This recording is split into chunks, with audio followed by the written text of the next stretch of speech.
वैसे तो हमारे देश में बहुत सारी प्रथाएं हैं, लेकिन उसमें कुछ प्रथाएं ऐसी हैं जिन्हें कुप्रथा कहना ज़्यादा बेहतर होगा, क्योंकि प्रथाओं के नाम पर महिलाओं का शोषण करना प्रथा नहीं, कुप्रथा ही है। इसी तरह की एक कुप्रथा राजस्थान में भी प्रचलित है, जिसमें सरपंच जी लड़के और लड़की की माँ से एक पेपर पर साइन करवा के लड़की वालों को कुछ पैसे देकर कॉन्ट्रैक्ट मैरिज करवाते हैं। और जब तक दोनों के घर वाले या लड़का लड़की चाहे वह पति पत्नी की तरह रह सकते हैं। और इसी तरह एक 18 साल की लड़की अवनी इसी कुप्रथा का शिकार बनती है। अवनी की माँ सुषमा जी अंकित के घर वालों से 5 लाख रुपए लेकर सरपंच जी के सामने अवनी का नाता अंकित से जोड़ देती हैं, और ये बात वो घर जाकर अवनी को बताती हैं तो अवनी नाराज़ हो जाती है, क्योंकि सुषमा जी ने पहले भी पैसों के लालच में अवनी का रिश्ता कहीं और भी जोड़ा था। जब अपनी विदाई करके अवनी वहाँ गई तो उन लोगों ने अवनी को बहुत परेशान किया और बहुत मारा भी था। और इन सब से परेशान होकर अवनी वह नाता तोड़कर अपने घर वापस आ गई थी, और अब वो दोबारा इन सब चक्कर में नहीं पड़ना चाहती थी। जब अवनी नाता जोड़ने के लिए मना करती है तो सुषमा जी उसे कहती हैं कि हमें पैसों की ज़रूरत है, और अंकित के घर वालों ने हमें बहुत सारे पैसे दिए हैं, जिससे हमारे पैसों की सब परेशानी ख़त्म हो जाएगी। जिस पर अवनी कहती है, आपको जितने पैसे चाहिए मैं मेहनत करके आपको कमा कर दूंगी, पर मैं दोबारा कोई नाता नहीं जोड़ूंगी। तो सुषमा जी जैसे भी करके उसे नाता जोड़ने के लिए मना रहती हैं, और उससे कहती हैं कि अंकित के घर वाले आने वाले होंगे, इसलिए वह जाकर जल्दी से विदाई के लिए तैयार हो जाए। अंकित के घर वाले और अंकित विदाई के लिए उसे लेने के लिए आते हैं, तो हार मानकर अपनी तैयार होने चली जाती है। तभी बाहर अंकित और उसके घर वाले उसे लेने आ जाते हैं, और अवनी उनके साथ उनके घर चली जाती है। दीपक अवनी के घर के बाहर खड़ा यह सब देख रहा होता है, और वो सरपंच जी से कहता है, सरपंच जी मुझे आपसे कुछ बात करनी है, क्या हम आपके ऑफिस में जा सकते हैं? सरपंच जी अपने ऑफिस में जाकर दीपक से पूछते हैं कि बताओ क्या बात है। तो दीपक उन्हें कहता है कि वो अवनी से नाता जोड़ना चाहता था, और उसे लगा था कि अभी उसका पुराना नाता टूटा है तो वो कुछ टाइम देगी, पर उसे नहीं पता था कि सुषमा आंटी इतनी लालची हैं कि वह 2 दिन बाद ही अवनी का दूसरा नाता जोड़ देंगी। और वो कहता है, मुझे नहीं पता, किसी भी तरह से आप अवनी से मेरा नाता जोड़ो। सरपंच उसे बताते हैं कि उसकी पहले ही एक पत्नी है, और एक पत्नी के होते हुए दूसरा नाता नहीं जोड़ सकता, इसलिए उसे अपनी पहली पत्नी से रिश्ता ख़त्म करना होगा। तो वो कहता है, सरपंच जी उसकी फ़िक्र आप मत करो, वो सब मैं संभाल लूँगा। और उसके बाद वो घर चला जाता है, और वहीं अवनी अपने नए घर को देखती है, और वहाँ उसका सब बहुत अच्छे से स्वागत करते हैं और उसका बहुत ध्यान रखते हैं। अवनी यहाँ आकर खुश होती है। दीपक घर जाकर अपनी बीवी से कहता है कि यहाँ से चली जाओ, लेकिन वह कहती है कि मैं नहीं जाऊँगी, मैं तुम्हारी पत्नी और मैं इसी घर में रहूँगी। और इसी बात पर उन दोनों की कहासुनी हो जाती है, और दीपक अपनी बीवी का गला दबाकर उसे मार देता है, जिसमें उसकी मौत हो जाती है। दीपक अपनी बीवी के शव को खाई में फेंक देता है और सबसे कह देता है कि वह अपने मायके वापस चली गई है। और सरपंच जी को भी फ़ोन करके कहता है कि आप सुषमा जी से अवनी के और मेरे नाता जोड़ने की बात कीजिए, मैं जल्दी से जल्दी अवनी को अपनी पत्नी बनाना चाहता हूँ। अवनी अपने ससुराल में बहुत खुश होती है, और वो वहाँ पर खुशी से सबके साथ रहती है। एक दिन जब वो सीढ़ियों से नीचे उतर रही होती है तो उसका पैर फिसल जाता है, और उसकी सास उसे देखकर भाग कर आती हैं और पूछती हैं तो कि तुम कैसे गिर गई, तुम्हारी लगी तो नहीं, अपना ध्यान रखा करो। तो अवनी कहती है, माँ मैं बिल्कुल ठीक हूँ, मुझे कुछ नहीं हुआ और मैं सब ध्यान से कर लूँगी। लेकिन उसकी सास उसकी बात नहीं मानती और उसे आराम करने के लिए उसके रूम में भेज देती हैं। अवनी अपने नए ससुराल में बहुत खुश होती है, सब उसका बहुत ध्यान रखते हैं, और उसकी सास और पति सब उसकी फ़िक्र करते हैं, उसे प्यार देते हैं। उसका पति अंकित उसके लिए एक चांदी की सुंदर सी बहुत प्यारी पायल लेकर आता है, जिसे देखकर दीपक अवनी सरपंच जी बहुत के खुश हो पास पैसे जाती है। लेकर जाता है और उन्हें बहुत सारे पैसे देने की बात कहता है। पैसे देखकर सरपंच जी तैयार हो जाते हैं और उसे लेकर अवनी की माँ सुषमा जी के पास जाते हैं और उन्हें बताते हैं कि दीपक अवनी के साथ नाता जोड़ना चाहता है और इसके बदले में वह उन्हें बहुत सारे पैसे भी देगा।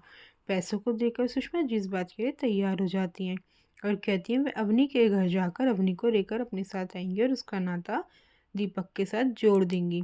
सुषमा जी अगले ही दिन अवनी से मिलने उसके ससुराल जाती हैं और वहाँ अवनी से उसकी सास के सामने ही उससे पूछती हैं कि तू इतनी कमज़ोर क्यों हो गई, क्या बात है, सब ठीक तो है ना। इस पर अवनी कहती है, नहीं माँ, यहाँ सब बहुत अच्छे हैं और सब मेरा बहुत ध्यान रखते हैं, मैं यहाँ बहुत खुश हूँ। तो उसकी माँ कहती है, ठीक है, अब तू कुछ दिन के लिए अपने घर चल। अवनी के घर जाने से मना करती है, कहती है, नहीं माँ, मैं यही ठीक हूँ, मुझे नहीं जाना। और वह जाने से मना कर देती है। तो उसकी सास और अंकित उसे समझाते हैं कि तुम अपनी माँ के साथ चली जाओ और हम 2 दिन बाद आकर तुम्हें वापस घर ले आएंगे, क्योंकि यही रस्म होती है। ये सुनकर अवनी ना चाहते हुए भी सुषमा जी के साथ घर चली जाती है, लेकिन वो बिल्कुल भी खुश नहीं होती है।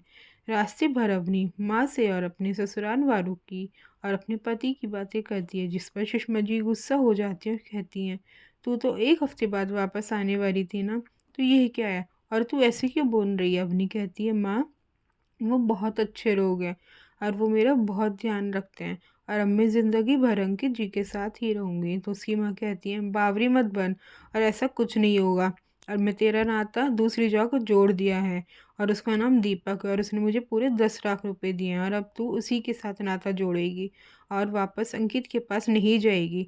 जिस पर उन दोनों की बहस हो जाती है और फिर अवनी कहती है, गलती कर दी मैंने यहाँ आकर, मैं कल सुबह ही अपने घर चली जाऊंगी, मुझे नहीं रहना यहाँ पे। उसकी ये बात सुनकर सुषमा जी डर जाती हैं और सोचती हैं, अगर अवनी चली गई तो क्या होगा।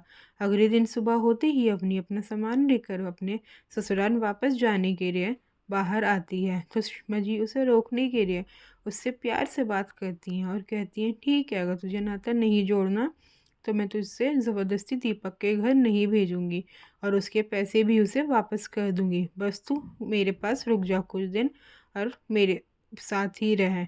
तो अवनी कहती है, ठीक है, आप पैसे वापस कर दो, पर मैं भी अपने ससुराल जाऊंगी, और वो ज़बरदस्ती जाने रखती है। तभी पीछे से सरपंच जी अपने आदमियों के साथ आ जाते हैं और अवनी को पकड़कर उसे बेहोशी का इंजेक्शन लगा देते हैं और अवनी बेहोश हो जाती है।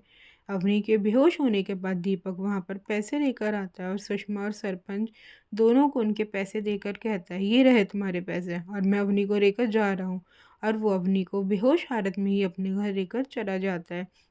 अवनी को होश में आने पर दीपक उसके लिए एक नया लहंगा लेकर आता है और उससे कहता है, ये पहनकर जल्दी से तैयार हो जाओ। जिस पर अवनी कहती है कि मैं ये नहीं पहनूंगी और तुम मेरे पति नहीं हो, मेरे पति अंकित जी हैं और मैं उनके पास ही वापस जाऊंगी। तो दीपक गुस्से में आकर अवनी को कहता है कि मैं तुझे कहीं नहीं जाने दूंगा और अब मैं ही तेरा पति हूँ, और उसके साथ ज़बरदस्ती करता है। 2 दिन बाद अंकित और उसकी माँ अवनी को लेने आते हैं। तो सुषमा जी कहती है, तुम दोनों यहाँ क्या कर रहे हो, तुमने मेरी बेटी को इतना मारा है और अब तुम उसे वापस लेने आए हो। वो तुम्हारे साथ कहीं नहीं जाएगी, मैंने उसका नाता कहीं और जोड़ दिया है, और अगर तुमने उसे ले जाने की कोशिश की तो मैं तुम्हारी पुलिस कंप्लेन कर दूंगी और फिर पुलिस तुम्हें बताएगी कि कैसे तुमने मेरी बच्ची के साथ ज़ोर ज़बरदस्ती की और उसे मारा पीटा है।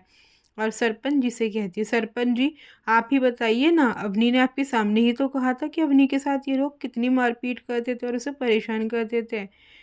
सरपंच जी कहते हैं कि हाँ, अब मैं इस बात का गवाह हूँ, अवनी ने तुम्हारी सारी सच्चाई हमें बता दिया और अब हमने उसका नाता कहीं और जोड़ जोड़ दिया है और वो अपने पति के घर में है, इसलिए तुम लोग यहाँ से चले जाओ। अंकित की माँ कहती है, अगर तुम्हें पैसे ही चाहिए थे तो हमसे और पैसे ले लेते, पर हमारी बहू का नाता कहीं और जोड़ दिया, ये तुमने ठीक नहीं किया। और फिर जो पैसे उन्हें सुषमा ने दिए थे वो उन्हें वापस उनके मुंह पर मार के वापस अपने घर चले जाते हैं। वहीं दीपक के घर पर अवनी का बहुत बुरा हाल होता है। दीपक उसे बहुत मारता है और उसके साथ ज़बरदस्ती करता है, और जब अवनी खाना भी नहीं खाती तो उसे धमकाता भी और ज़बरदस्ती खाना खिलाता है। और यहाँ आकर अवनी बिल्कुल खुश नहीं होती, अंकित को याद करके रोती रहती है। अंकित की माँ अंकित को उदास देखकर उससे कहती है, बेटा, कब तक खाना छोड़कर रहोगे, खाना खा लो।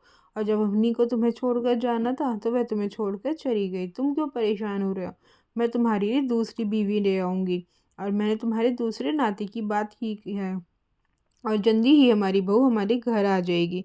जिस पर अंकित कहता है, नहीं माँ, मुझे कहीं नाता नहीं जोड़ना, मुझे अवनी के साथ ही रहना है, मैं ढूंढ लूँगा उसे और फिर उससे पूछूंगा मेरे प्यार में क्या कमी थी जो वो मुझे छोड़कर गई। दीपक किसी काम से शहर जाता है तो अवनी घर से भागने की कोशिश करती है और उसमें कामयाब भी हो जाती है।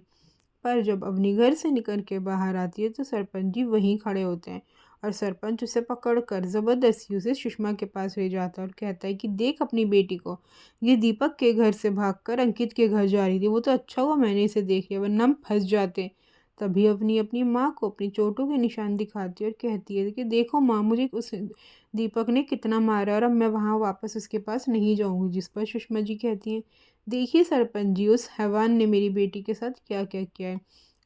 इस हालत पर मैं अपनी बेटी को वापस उस दीपक के पास नहीं भेजूंगी। तो सरपंच कहते हैं, फिक्र मत करो, इसे हम दोबारा दीपक के पास नहीं भेजेंगे और हम इसका नाता कहीं और जोड़ देंगे। मेरे पास एक नाता है जो बहुत सारे पैसे देने को तैयार है। ये बात सुनकर अवनी कहती है, मैं कोई नाता नहीं जोड़ूंगी, वापस अंकित जी के घर भी नहीं जाऊंगी। और सुषमा कहती है, ऐसा कुछ नहीं होगा, तुझे नाता जोड़ना ही होगा। वह कहती है, मैं मर जाऊंगी पर दूसरा नाता नहीं जोड़ूंगी। जब अवनी घर से जाने की कोशिश करती है और उनसे लड़ती है तो सरपंच जी उसे बेहोशी का इंजेक्शन लगाकर उसे दोबारा बेहोश कर देते हैं। वहीं अंकित अपने घर पर होता है जब किसी का फ़ोन आता है और वो बताता है कि अवनी सरपंच जी के ऑफिस में है और वो उसका नाता कहीं और जोड़ रहे हैं। तो अंकित जल्दी ही भागकर अवनी के पास जाता है, पर उसके पहुंचने से पहले वहाँ दीपक पहुंच जाता है और वो कहता है, ये नाता नहीं होगा, ये मेरी पत्नी है। मैं शहर गया तो तुम इसका नाता कहीं और करने लगे। सुषमा गुस्से में आकर कहती है कि तूने मेरी बच्ची को कितना मारा है, मैं चाहूँ तो तुझे इसके लिए पंचायत में सज़ा दिलवा सकती हूँ, इसलिए तुम यहाँ से चले जाओ। वह बात कर ही रहे होते हैं कि वहाँ अंकित आ जाता है और अवनी से कहता है, अवनी क्या है ये सब, तुम ये सब क्यों कर रही हो। और अवनी उसे सारी बात बताती है और कहती है, उन्होंने मुझे बेहोश कर दिया था और मेरा नाता कहीं और किया था, मैं ये सब कुछ नहीं करना चाहती थी। बात हाथ से निकलती देख सरपंच अपने आदमी से अंकित को बहुत बुरी तरह पिटवाता है और सुषमा और सरपंच अवनी का नाता किसी और से जोड़ देते हैं और वह इंसानों से ज़बरदस्ती अपने साथ ले जाने लगता है। तभी अंकित की माँ पुलिस को लेकर सरपंच जी के ऑफिस पहुंच जाती है और पुलिस इंस्पेक्टर पूछता है, ये सब क्या हो रहा है। जिस पर अवनी और अंकित उन्हें सब बात बताते हैं कि कैसे सरपंच और सुषमा ने पैसों के लालच में अवनी का नाता दीपक के साथ जोड़ा था और उस दीपक ने उसके साथ कितनी मारपीट की और ज़बरदस्ती की और अब फिर वो दोबारा एक नए इंसान के साथ अवनी का नाता जोड़ रहे हैं। तो पुलिस सरपंच और सुषमा दोनों और दीपक तीनों को अरेस्ट करके अपने साथ ले जाती है और उसके बाद अंकित और उसकी माँ अवनी को लेकर वापस अपने घर चले जाते हैं।